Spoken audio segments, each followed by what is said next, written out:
Marriage is in the air at 1 First Street Northeast, which is where the Supreme Court thinks, and thoughts about it are cropping up in the oddest places. Like, for example, a discussion the Supreme Court had a couple of years back about whether the Constitution confers a right on individuals who've been convicted of a crime to get DNA testing after their criminal case is over to try and show their innocence. Now, when the court was faced with that issue, a majority of the justices just said, you don't have a right under the Constitution to this kind of DNA testing. But in the course of his dissent, Justice David Souter, who was about to leave the Supreme Court, included an extraordinary passage about the right moment for a court to decide whether there's a new constitutional right or not, when that new constitutional right is unsanctioned by tradition. And here's what Justice Souter said. Listen carefully and ask yourself, is he really talking about DNA testing here? He said, it's essential to recognize how much time society needs in order to work through a given issue before it makes sense to ask whether a law or practice on the subject is beyond the pale of reasonable choice and subject to being struck down as violating the Constitution. And he then went on, and think about this and ask yourself, is this about DNA testing? Changes in societal understanding of the fundamental reasonableness of government actions work out in much the same way that individuals consider the issues of fundamental belief. We can change our inherited views just so fast, and a person is not labeled a stick in the mud for refusing to endorse a new moral claim without having some time to work through it emotionally and intellectually. Just as attachment to the familiar and the limits of experience affect the capacity of an individual to see the potential legitimacy of a moral position, the broader society needs the chance to take part in the dialectic of public and political back and forth about a new liberty claim before it makes sense to declare unsympathetic state or national laws arbitrary to the point of being unconstitutional. Well, it's hard to read Justice Souter's observation there as a commentary on whether convicted criminals should get access to DNA. What individual even has an inherited view on that subject? I mean, whose grandparents knew from DNA?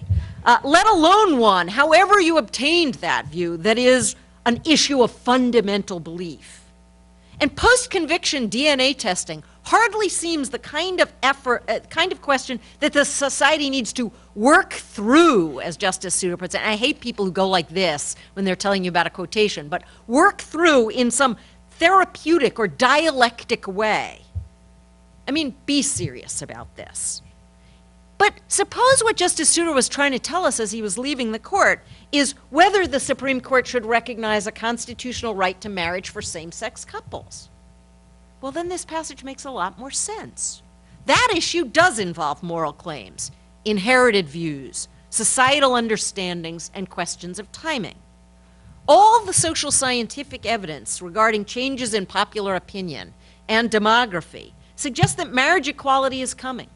And it's coming much more quickly than anyone might have hoped or feared 9 years ago when the Supreme Court decided Lawrence against Texas. A half-dozen states plus the District of Columbia now issue marriage licenses to same-sex couples. A couple of other states seem on the verge of that kind of legislation. Several states beyond that recognize same-sex marriages that have been solemnized elsewhere. My own home state of California exists in an uneasy state of suspended animation. Overall, when you add up the states that now recognize same-sex marriage or recognize newly created institutions like domestic partnerships or civil unions, we've moved incredibly fast in a generation from a nation in which no state provided legal recognition or protection to same-sex couples to one in which nearly 2 in 5 Americans now live in those kinds of jurisdictions. You probably all know the old joke about the couple that comes in to see their lawyer and they say, we want a divorce. And the lawyer says, you've been married for 70 years and you're 95 years old and has it been bad all this time? No, it hasn't been bad all this time, but well, it has been bad all this time. Well, why didn't you get divorced earlier?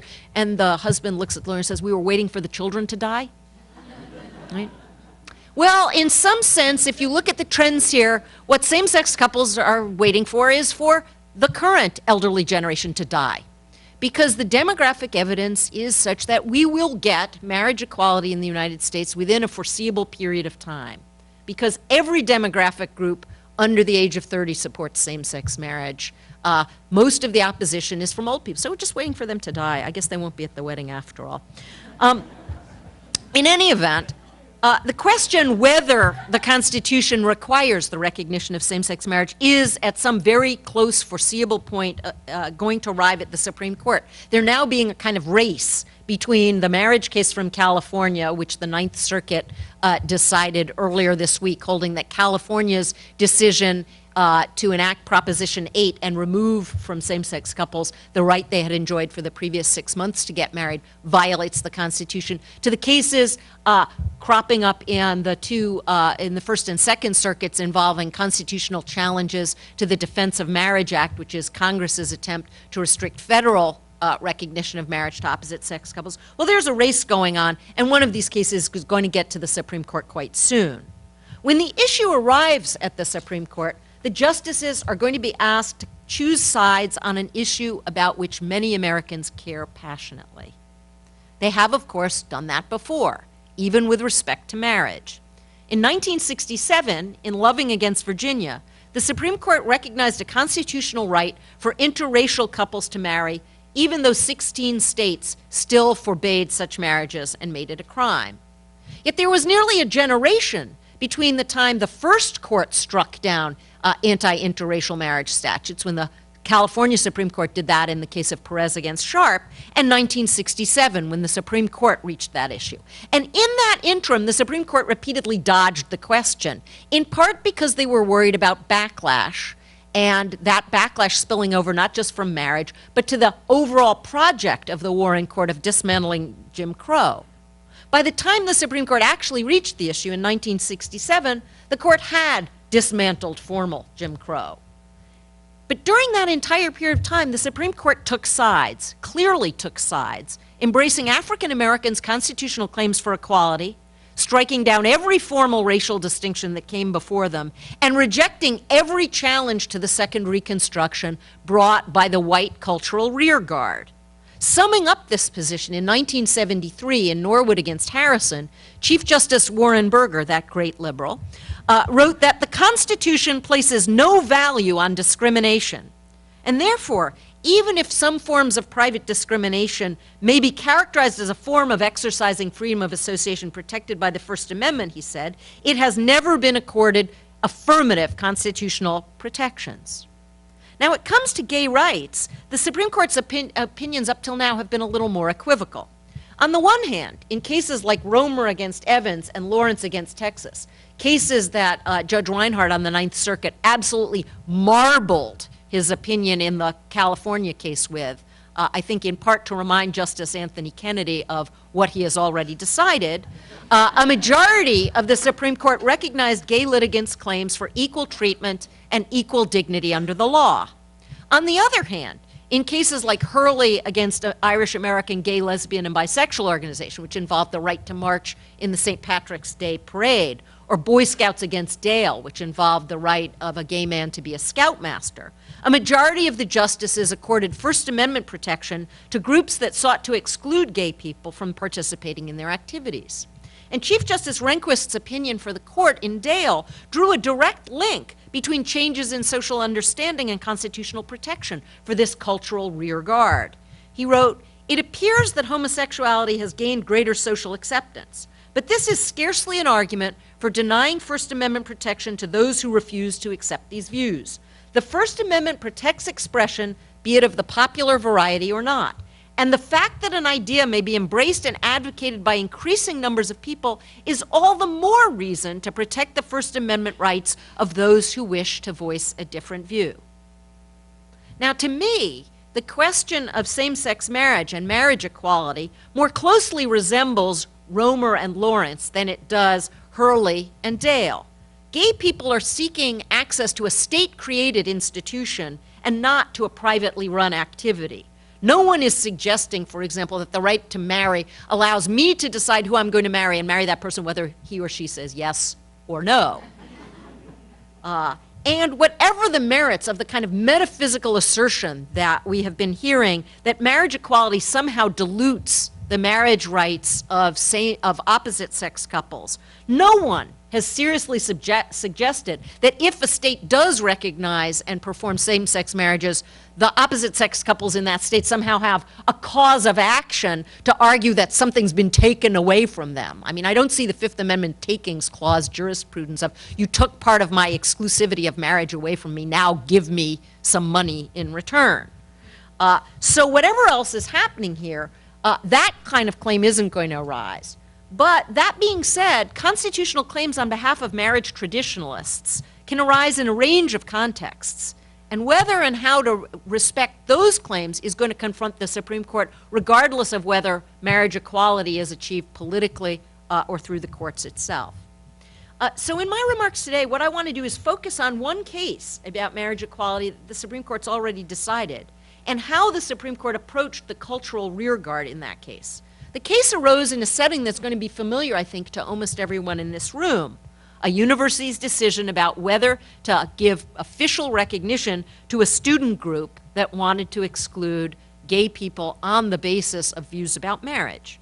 But I'll be glad in the question and answer session to answer questions about the Supreme Court's other gay rights cases as well. So the case I'm going to talk about with you is a case called Christian Legal Society against Martinez. Now, in the most cited constitutional law article of all time, Herbert Wechsler's Toward Neutral Principles, I always worry that this article was influential for a bunch of reasons, but I hope one of them was not that it's the first article I could find that uses the phrase toward, which is this kind of faux modesty, right? Toward neutral principles. I'm not going to get there. I'm just going to move toward it. And so now you would have an article, if you put all these things together, called Towards Rethinking Neutral Principles Seriously. That would be a title that manages to get all the cliches in. But in any event, Herbert Wechsler's article is the most cited constitutional law article of all time. And it's famous for the idea that courts should have neutral principles. It's not remembered so much for the fact that he thought Brown against Board of Education was wrongly decided. And there's a part of the article that brings callousness and obliviousness to a new height, in which he explains that segregation hurt him just as much because he couldn't have lunch with black friends as it hurt black people, which seems, seems a little much to me. Herbert Wechsler, to my mind, is, he's a brilliant man in many ways, but somebody who defended the government in Korematsu, condemned Brown against Board of Education, and had the responsibility for helping to draft the model penal code. Well, I'm not sure I'd want any of those things on my tombstone. Anyway, Herbert Wechsler said that the central question in Brown against Board of Education was a conflict in human claims of high dimension, not unlike many others that involve the highest freedoms. And here's how he put it. Given a situation where the state must practically choose between denying the association to those individuals who wish it or imposing it on those who would avoid it, is there a basis in neutral principles for holding that the Constitution demands that the claims for association should prevail? That is, if white people don't want black people in their schools, but black people do want to go to schools that white people are in, whose rights should control? And he said there's no neutral way of deciding between these, and so therefore there's nothing for judges to do. You should leave it to the political process. Well, at least with the claims with respect to the claims of African Americans, that conflict was resolved in this country during the 1960s and the 1970s, largely by the political process. The anti-discrimination statutes of the Second Reconstruction, which were upheld by the Supreme Court, came down decisively on the side of non-discrimination and full inclusion. Now, in 2010, in Christian Legal Society against Martinez, the Supreme Court saw a reprise of this conflict, this time involving sexual orientation rather than race. So here's what the case was really about. The University of California Hastings College of the Law, which is part of the University of California system, so it's a public law school, denied official recognition to a student group that excluded gay students from membership. The organization sued and claimed a violation of its First Amendment rights to freedom of speech, freedom of association, and free exercise of religion. Ultimately, the Supreme Court upheld the law school's decision not to give official recognition to this student group. But along the way, the justices revealed strikingly different worldviews when it comes to what Justice Scalia long ago referred to as the culture wars over gay rights. He also used the phrase Kulturkampf. And one thing you should know about Justice Scalia is when he lapses into foreign languages, it's usually a sign he's really angry about something. And of course, the barely suppressed rage that I'm going to tell you about in Justice Alito's dissent supporting the Christian Legal Society may reflect the justice's sense of who's winning the culture war. Now, the Christian Legal Society is a nationwide association of Christian lawyers and law students. It had long required all of its members to sign a statement of faith embracing the group's principles. In early 2004, the Society adopted a resolution declaring that engaging in acts of sexual conduct outside of God's design for marriage between one man and one woman was inconsistent with the Society's foundational belief and consequently could be regarded as a reason for excluding somebody from membership. They often refer to the group of people that they wanted to exclude as unrepentant homosexuals, as opposed to most people who repent something they've done all the time. I'd love to meet the person who's an unrepentant to anything if you defined it broadly enough. But in any event, at the beginning of the 2004-2005 academic year, the leaders of a pre-existing, already officially recognized student group of Christian students at UC Hastings decided to affiliate their group with the national CLS.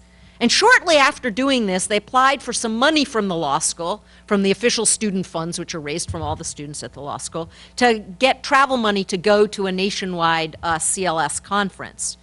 Now, the law school provided that kind of funding only to students who were going on trips for recognized organizations. And so they asked the Hastings group for a copy of its bylaws, at which point they found out that the group now had in its bylaws that you couldn't be an unrepentant, active homosexual. Now, that's where the trouble began. The UC Hastings administration determined that the bylaws didn't comply with the university's non-discrimination policy, which provided in pertinent part that school-sponsored activities would not discriminate unlawfully on the basis of race, color, religion, national origin, ancestry, disability, age, sex, or sexual orientation. And after some back and forth, the university denied the group funds and official recognition. At that point, the group sued. The district court and the Court of Appeals sided with the university, finding that the university had a kind of all-comers policy in which every student organization had to be open to students, to all students in the law school. This group clearly wasn't, because unless you were willing to sign this pledge, you couldn't join.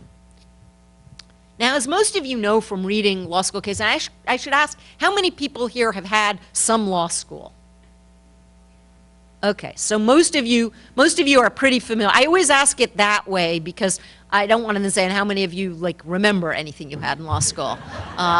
Or ask, okay, first years, second years. But so for those of you who've ever read Supreme Court opinions, you know that generally the Supreme Court doesn't take a case to argue about what the facts are. They spend most of their time talking about some big legal principle, which is why lots of case books can distill the case down to 4 lines, because all you need to know is what's the rule.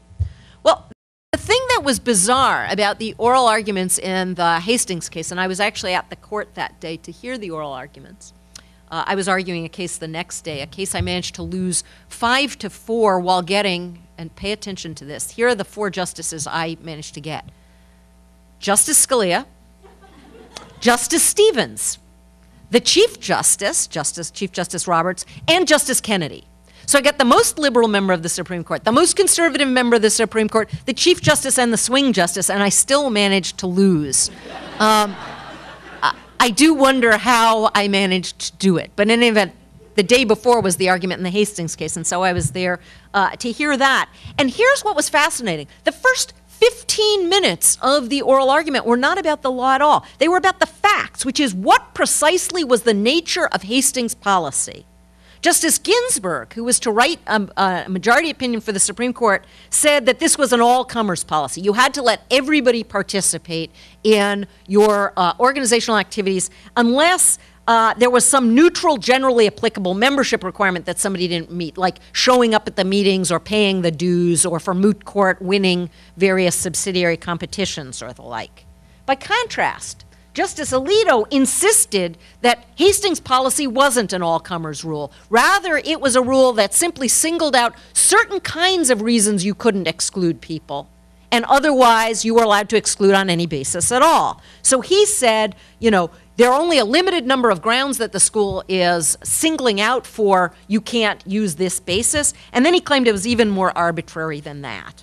And so part of the question is, well, why is the Supreme Court spending so much time arguing about whether this is an all-comers policy or a targeted discrimination policy?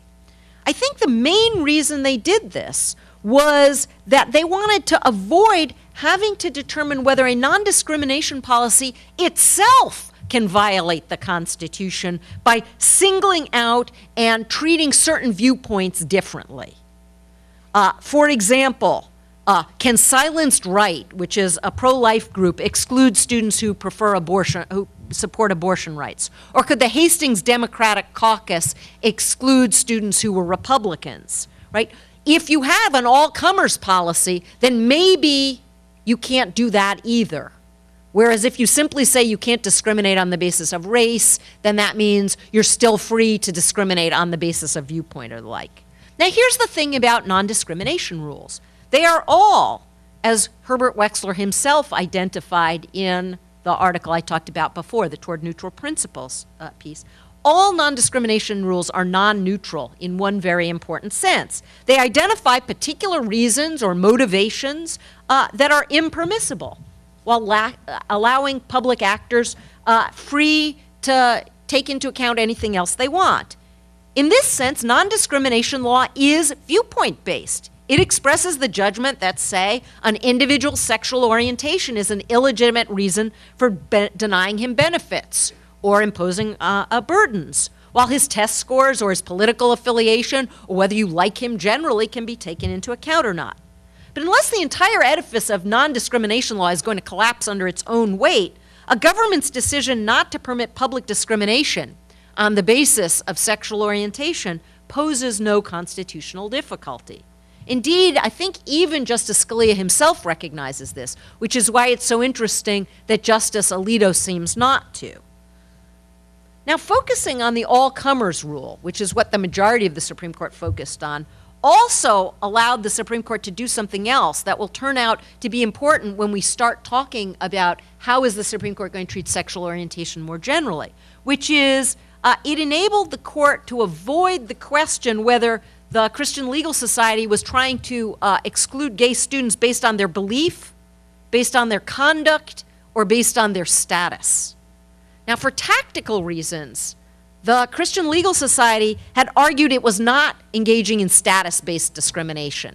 And I think the tactical reason for this is nobody wants to get up in the Supreme Court and say, if you decide this case in our favor, then you have to force universities to recognize groups that exclude black students, or that exclude Latino students, or that exclude women, or that exclude other people on the basis of their status. So CLS kept saying, we're not discriminating against these people because they are gay. We're discriminating against these people because they are engaged in conduct we don't like, and they're expressing a viewpoint we don't like, and that we should be allowed to do. So they're trying to negotiate this very difficult territory there. At the same time, the court rejected this, and it did this by saying, and here I'm going to quote Justice Ginsburg, our decisions have declined to distinguish between status and conduct when it comes to gay people. Now, Justice Ginsburg claimed to be quoting from Lawrence against Texas when she said that. But in doing that quotation to support the proposition she was using it for, the court subtly reframed Lawrence against Texas as a case about discrimination and not as a case about fundamental liberty interests. Because in Lawrence itself, the Supreme Court majority had rejected a call to ground its decision in the Equal Protection Clause, as well as in the Substantive Due Process Clause. But I think Lawrence has to be understood as a case about equality as well as about liberty, because the case was never really about whether the state of Texas could criminalize conduct that the state was not enforcing a criminal penalty on at all. It was always understood by everybody as a case about equal dignity for people's choices. And by quoting Lawrence in that context, I think the court may have signaled a new willingness to scrutinize claims by gay people under the Equal Protection Clause and to assume that distinctions based on sexual orientation are largely irrational. And that is critical for the arguments about marriage equality. And that possibility, I think, is reinforced by the court's reference in the course of upholding Hastings's policy as reasonable to California's own treatment of discrimination on the basis of sexual orientation as being the same as discrimination on the basis of race or gender. So for those of you who have had a little bit of law school, you'll know that the federal Constitution gives strict scrutiny to racial classifications and gives what's often referred to as intermediate scrutiny to classifications based on gender, and then gives rationality review to most kinds of classifications. And at least so far, most federal courts have used rationality review as the standard for discrimination on the basis of sexual orientation. When they strike laws down, they say the laws are irrational. They don't apply heightened scrutiny. But here's the thing about California law. As a matter of the California Equal Protection Clause, and you know that each state has the power to interpret its own Equal Protection Clause the way it wants. It's not bound by federal interpretations. California has long applied the same strict scrutiny to both racial classifications and gender classifications. So discrimination against women or discrimination against men was treated the same as discrimination against African Americans or discrimination against Latinos. In its decision in the California marriages cases, the California Supreme Court held that discrimination on the basis of sexual orientation is just like discrimination on the basis of race or discrimination on the basis of gender, and therefore virtually none of it is acceptable. Now the court referred only to California's kind of statutory requirements, but it has to have been aware of what was going on in the California Supreme Courts. And this, of course, tees up in an important way the argument about why California's restriction of marriage to opposite-sex couples is so irrational. Because if the state has to give all the same protections to gay couples and straight couples, except for this one thing, which is the name marriage, that is, they have to give the same legal protections to same-sex couples that they give to opposite-sex couples, it's just they can't call it marriage, it starts to look very irrational. Because then it starts to look not like an argument about profound underlying value judgments, but rather like a trademark dispute. Right? It's like, why can't I call my thing marriage? Because then it looks like I'm, it's like when you ask for Pepsi in a restaurant and they say, could you have a Coke? Right? It's because of trademark. It's like, can I get married? Would you take a registered domestic partnership? Right, it starts to look very irrational. And so I think the Supreme Court is aware of this when it decided the Christian Legal Society case. Now, given this awareness, it's not a surprise that the Supreme Court, I think, decided that under California law, there was no justification for forcing the state of California not to recognize the equality of gay students at Hastings with straight students, and therefore to say, we're not going to give official funds to an organization that discriminates. And I want to just bracket for a moment with you the fact that this is not a holding that the CLS has to let gay students in. That's their right of association. What this is a holding about is whether the university has to subsidize an organization that discriminates. And I think the Supreme Court makes very clear that those two things are quite different one from another, and comes down on the side of equality once government funds are in play. Now, the dissent.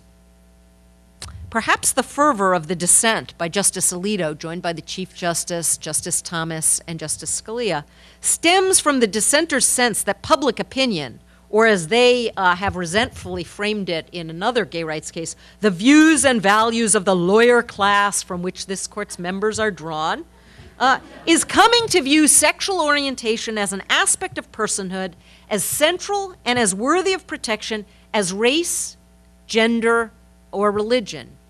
And notice that those classes themselves are quite different with respect to how people end up in those classes. That is, Race is an immutable characteristic, generally, although of course some people will pass as members of other races. It's generally a kind of immutable characteristic. You will be throughout your life whatever race you started out as.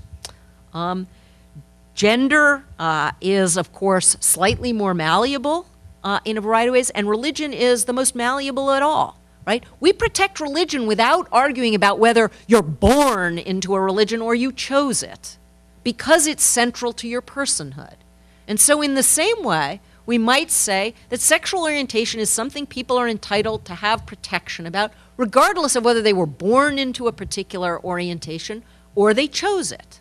That is, it's hard to imagine the Supreme Court at the end of the day saying, gay people can marry people of the same sex, bisexual people can't, because after all, bisexual people have somebody of an opposite sex that they might presumably be willing to marry if only the right person would come along. Right? I mean, so if you kind of take that into account, I think the dissenters' rage here is that they think religion, and in particular, a particular kind of religion, is distinctively worthy of protection, and that sexual orientation is not distinctively worthy of protection. And a particularly striking illustration of this perspective is the fact that Justice Alito's opinion for Justice Alito's dissent here saw only one set of claims of unlawful discrimination, and that was the claims by the Christian Legal Society that it was being treated differently. He never acknowledged anywhere in his opinion that there was another set of discrimination claims, that if anything, what you had here is two different anti-discrimination values that were in tension with one another.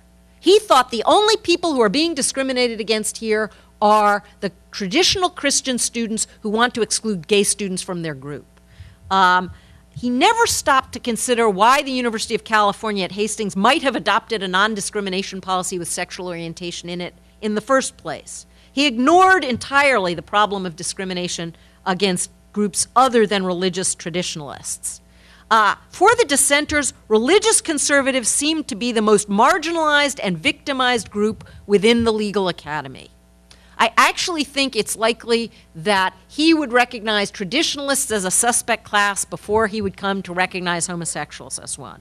Now, the dissent's near paranoia about the takeover of America came through most clearly in its claim that Hastings' policy, that you had to let people into your group, rendered groups like the Christian Legal Society vulnerable to infiltration or hijackings.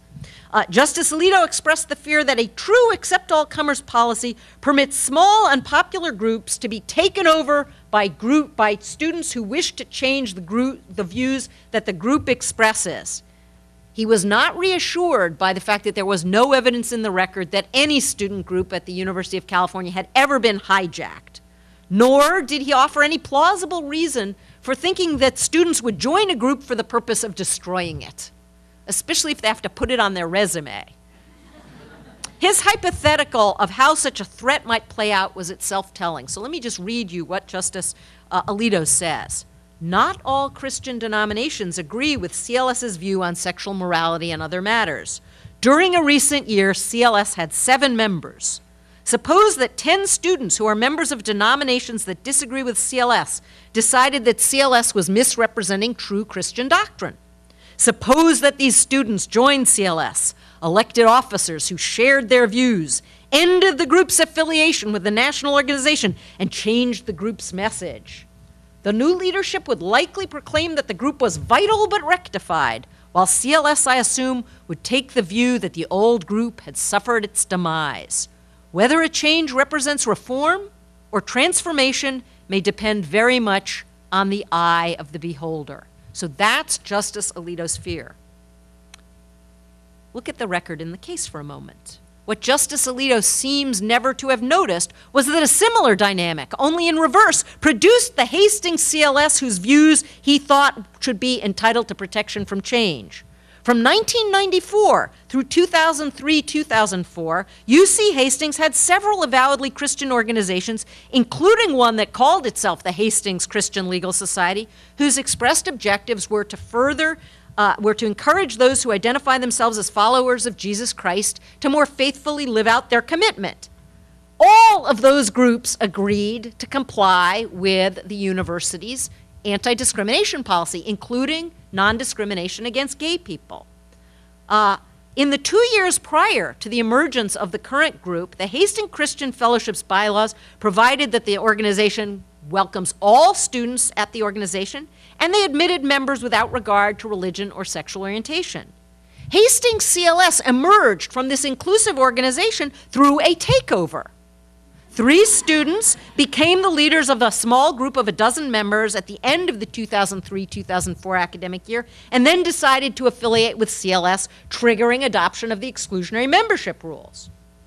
The central point, which the dissent never really grapples with, is that it is in the nature of student groups to change. If the next cohort of Christian students to enroll at UC Hastings were to join this organization and then decide to end its affiliation, why should anyone care? To be sure, CLS, the national organization, has a right to disaffiliate a group that allows gay students to join, but that group wouldn't have been entitled to participation in the Hastings subsidies anyway, because there's only student groups at Hastings that can get these subsidies. So I don't see anyone with the interest that Justice Alito seems to be trying to vindicate here, which is cementing into place a set of bylaws that don't attract support from the existing students, particularly with regard to student groups, because their very nature is to turn over and change. It's a mistake to think in terms of enduring principles of associational identity. In a sense, UC Hastings all-comers policy adopts a view that was held by your former colleague John Hart Ely, that we have to have an anti-entrenchment policy in constitutional law. We have to make sure that the ins don't take the power they now have and use it to cement their position as the ins while keeping the outs out.